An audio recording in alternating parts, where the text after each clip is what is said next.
Bem, pessoal, sejam bem-vindos à nossa aula, na videoaula 4. E para quem não me conhece, eu sou o Vinícius Andrade e me propus aqui a ensinar em português, com videoaulas, passo a passo, o ABAP.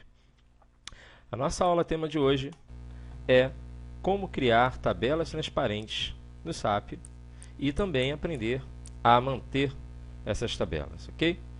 Bem, algumas transações nós vamos ter que aprender a utilizar antes de nos propormos a fazer isso. A primeira é a SE11, que cria, altera e exclui tabelas.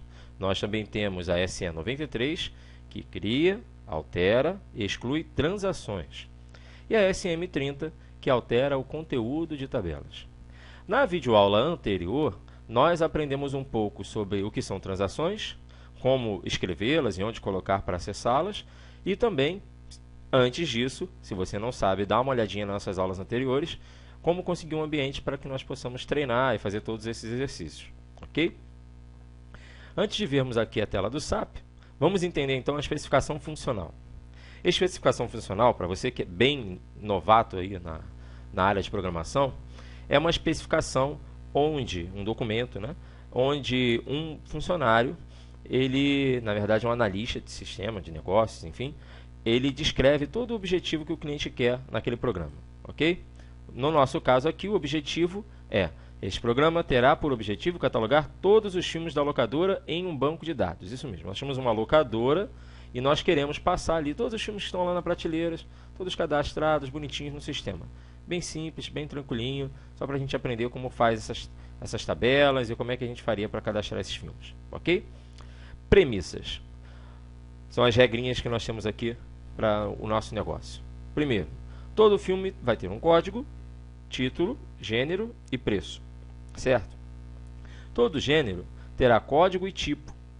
O tipo é o nome do gênero, ou seja, pode ser drama, pode ser ação, pode ser ficção científica e etc. Todo preço será baseado em seu tipo, por exemplo, Gold, prata, diamante, etc. Já viu na locadora, quando o filme é lançamento, ele tem um selinho dourado, quando ele já tem um mês e meio como que está lançado, ele já recebe um selinho prata, e o preço da locação normalmente acompanha esses adesivozinhos que estão lá na prateleira, né? E assim nós vamos catalogar para que o funcionário lá saiba qual é o preço daquele filme de acordo com o tempo que ele já está na locadora. E deve-se cadastrar o título através de uma transação chamada ZCF001. Essa é a transação que o usuário quer acessar lá no SAP para cadastrar os filmes dele, ok? Vamos entender um pouquinho mais isso à frente. Bom, qual é a solução proposta para que nós possamos cadastrar esses filmes? Primeiro é criar tabelas para que nós possamos populá-las com os filmes. A princípio, nós teríamos 3. Se você é bem novato e não tem a menor noção do que é banco de dados, como funciona, vou fazer um resuminho aqui, mas eu aconselho você entrar no YouTube aí e colocar procura por videoaulas para que você possa ter uma ideia melhor de como é que funciona o banco de dados e tal. Não dá para ser ABAPer sem ter noção de banco de dados, infelizmente, ok? Se você não está entendendo até aqui esse ponto, não entendeu essa telinha aqui que eu acabei de exibir para você, por favor, dá uma retornada lá na tela para que você possa no YouTube, para que você possa aprender um pouquinho de banco de dados. Bom, primeiro de tudo temos que ter uma tabela filme, lógico, que é onde vai ficar o nosso principal registro. O filme ele tem o código do filme, beleza, o código do gênero, um tipo de preço e o título, beleza? Para que nós chamamos esses PK, FK e FK aqui? Tá? Vamos entender primeiro como é que funciona a questão de chave primária e chave estrangeira. Todo o código, toda a tabela, ela tem ali as suas chaves para acesso a essa tabela. São alguns elementos na tabela que não se repetem. Por exemplo, aqui nós temos o título. O título pode se repetir? Pode. Nós temos, por exemplo, 3 filmes Titanic. Existe. Mas o código daquele filme não pode ser repetido. Ou seja, isso significa que aquele filme é único. Só existe aquele ali. ok? Não estamos tratando aqui, nessa regra de negócio, tem vários filmes na locadora. Estamos tratando aqui sobre tabelas. E também, nós vemos aqui que além de PK, que quer dizer Primary Key, ou chave primária, nós temos aqui as Foreign Keys, que é as FKs, aqui, tá vendo? Essa e essa, onde nós buscamos de outras tabelas esses elementos. Então, nós temos aqui a tabela gênero, que tem o seu código, que também é uma chave primária, e tem o tipo, que também é uma chave primária. Beleza? Então, o código do gênero é do tipo inteiro. Então, para que nós possamos utilizar esse código em outra tabela, há necessidade, então, de ter um código do gênero, nome igualzinho, tá vendo? E também o tipo deve ser o mesmo. E lógico que a tabela que utiliza, a filme, está chamando uma chave estrangeira, tá vendo? Ela está fora da tabela, que está na tabela gênero. Então a relação aqui, esse pezinho de galinha aqui, mal desenhado, ele quer dizer o seguinte, ó, um gênero pode pertencer a vários filmes, beleza? Assim como o preço, a tabela preço, o tipo de preço aqui pode pertencer a vários filmes.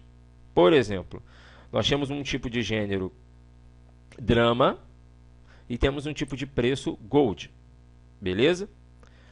Só existe um tipo de filme que seja drama e seja da tabela gold? Não. Nós podemos ter vários filmes aí, X-Men Origins, Os Miseráveis, bom, filmes da época aí que são lançamentos e que vão ser tabela gold, beleza, vai ter o preço de gold porque é lançamento, e também vai ter o gênero, e aí igual, né? Pode ter vários dramas que são lançamentos. Ou seja, a relação é, eu tenho um gênero que pode pertencer a muitos filmes, por isso ali as três perninhas ali. Assim como eu tenho um tipo de preço que pode pertencer a vários filmes. Então essa é a noção aí, rapidinha, do que é banco de dados. Mas vamos ao SAP, que é o que interessa. Vou abrir a telinha aqui do SAP e vamos entender aqui como que funciona. Primeiramente, nós vimos lá que nós temos que criar tabelas transparentes. Depois nós vamos entender diferentes conceitos que são tabelas transparentes, tabelas internas e etc. Ok? Mas para que nossos exercícios sejam aí bem legais, bem tranquilinhos, vamos aprender a fazer então uma tabela transparente. Para se criar tabelas, nós vamos acessar aqui a transação SE11. Transação SE11. Opa, estourou aqui meu tempo de conexão aqui, porque fiquei muito tempo fechado. Não tem problema. Vamos dar aqui uma pausa para a gente poder logar. Voltamos aqui, pessoal. Então vamos acessar aqui a transação SE11. A transação SE11 tem essa carinha aqui para a gente, onde nós podemos utilizar visões, categorias de dados, grupos de tipos, mas o que importa para a gente agora são tabelas de banco de dados, ok? Bom, vamos criar uma tabela primeiro, chamada aqui ZPreço. ZPreço. Voltando ao nosso desenho lá, é bom que você tenha uma noção do seguinte. Eu não tenho como começar pela tabela principal aqui, que é a tabela filme, pelo seguinte motivo. Quando eu disser ao SAP, eu quero que você pegue o código do gênero da tabela preço. O SAP vai perguntar para você, você é maluco? Não existe tabela preço. Por isso, eu preciso primeiro criar a tabela preço, que não chama ninguém. Eu preciso primeiro criar a tabela gênero, que não chama ninguém. Depois, eu crio a tabela filme. Em outras linguagens, né, já vi alguns professores chamarem assim, ó, a tabela preço, ela é pai da tabela filme. Porque o filme herda, ok, alguns campos da tabela preço. A tabela gênero também é pai da tabela filme, porque ele herda o campo tipo gênero, o código gênero, perdão, da tabela gênero. Por isso nós temos que criar primeiro os pais, depois vem os filhos. Vamos criar então a tabela preço. Vamos colocar o nome aqui, ZPreço, criamos ao clicar em criar.